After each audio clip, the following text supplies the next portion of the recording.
What does existence mean? Literally from the Latin, existence means to stand out.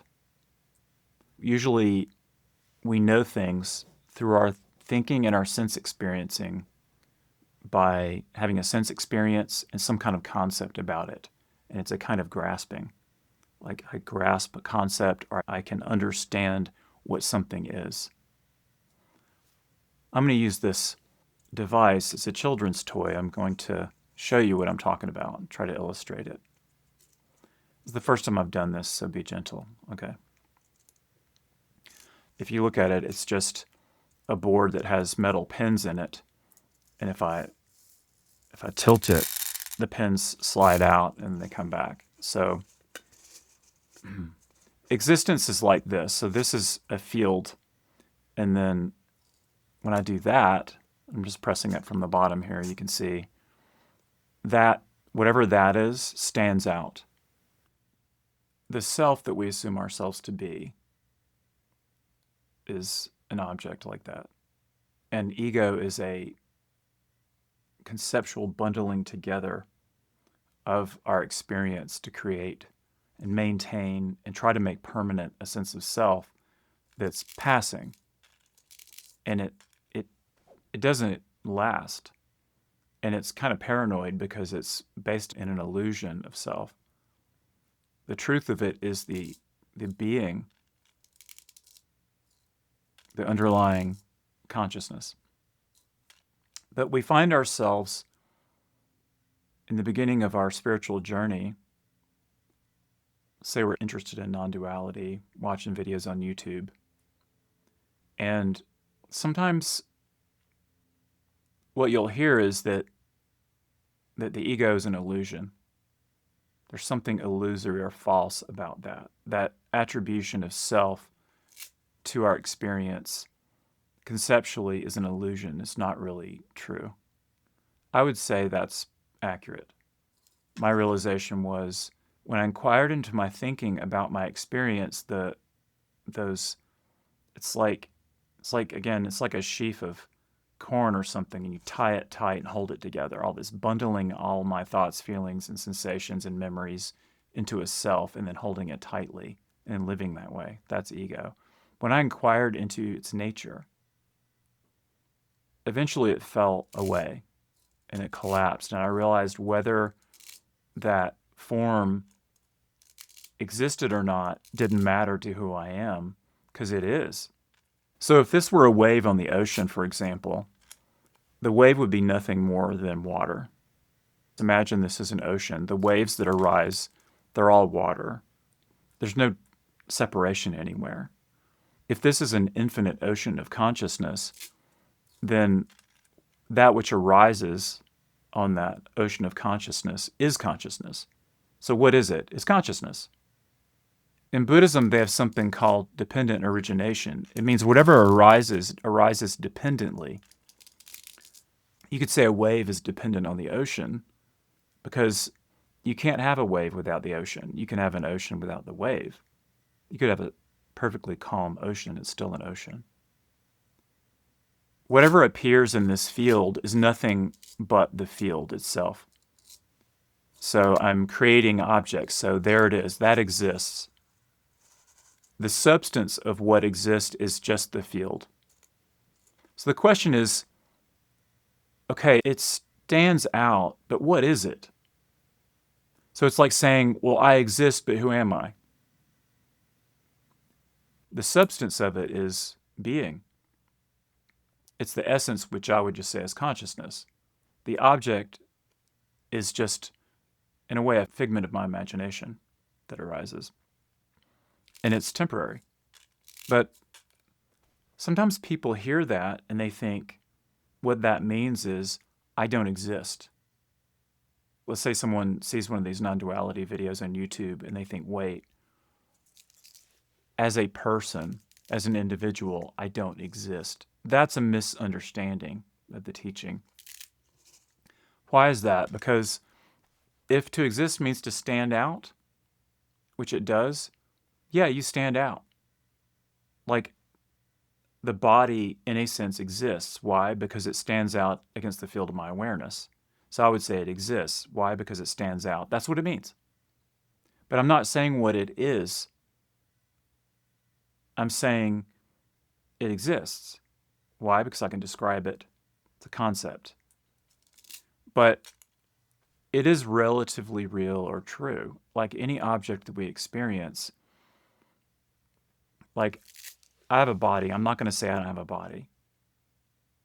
I might say the body has a relative existence. Its substance is this ineffable consciousness that I am, and that's what it actually is. But I can describe it as an object and it's not a problem. So I could say that horizontal dimension I would call a relative. So yeah, relatively speaking, it exists. I'm having coffee with a friend. Say, do you want a cup of coffee? They're not going to say that coffee doesn't exist. Hopefully.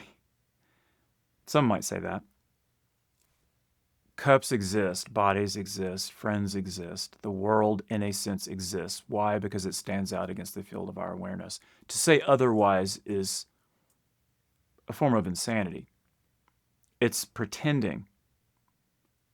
Like the story of the emperor's new clothes. Everybody's pretending the emperor's wearing clothes. He's naked. It's nervous. It's weird. And leads to states like depersonalization or derealization. We're not saying it doesn't exist. We're saying it's not real, which means that conceptual bundling together of objects, of selves, or of others, whatever they are, is a kind of illusion. There's no ultimate substance in that. Why? Because it passes. It's obvious. That's logical. I'm not asking you just to believe in that. Just notice that it passes. There's nothing permanent in the form of it. So we say the form exists, but what it is eternal. It's the substance of it. So I would never say you're not real or that I'm not real. Why? Because I am. That's real. The word I, just the single letter I, to what does that refer? Waking up means we realize that underlying substance, pure consciousness, eternal, formless, unnameable, ungraspable, is the substance of all form. I am that. So I'm not going to say that's not real. It's like if I had a gold ring and I said, I want to share something with you. I want to give you something of value. I have this gold ring. I'll keep the gold. I'll give you the ring. It's nothing. There's nothing there. Everything about the ring is gold. So you realize the substance of who you are, and then the form doesn't matter. The gold is still gold, even if you hammered it into a flat shape. If you melted it down, it's still gold. So we let go of the form and realize the substance. That's the basic idea.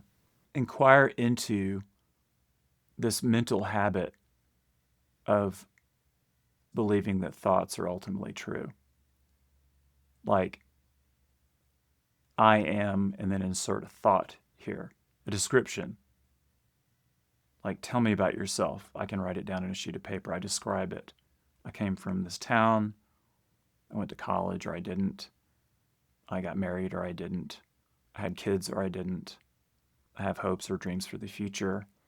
And that comes and goes, but to think that what we're describing is permanent is an illusion and needs to be called out as such. But who you are is the truth, is your being, and is what is, and is the substance of all. Because regardless of what objects might arise on this field, the very substance of it is that field of consciousness. So I wanted to say something about that because it's a misunderstanding. People think there's nothing true or real about me. So I need to pretend I don't exist because, wait, is this like a hallucination? Is it a dream? I mentally shut down and become like my feelings aren't real. I've seen a lot of videos where someone might be having an experience, like a feeling, and they want to understand it. And then the implication of whatever is said as a response is, that's not real. Don't worry about it. And the misunderstanding is that I shouldn't pay attention to what I feel because it's not real. What happens is people have this sense of existence, and when they think, oh, wait a second, I don't exist, it's a kind of gaslighting sometimes because we're taught to basically pretend that we don't exist. No. If I have a feeling, there it is. I notice it. I pay attention to it. At some point, I may realize the very essence of it, and it passes. I'm not holding on to it anymore. I'm not clinging to it. That nervous habit that we're calling ego relaxes or disappears entirely. And then I realize that who I am is the substance of it, and the form doesn't matter.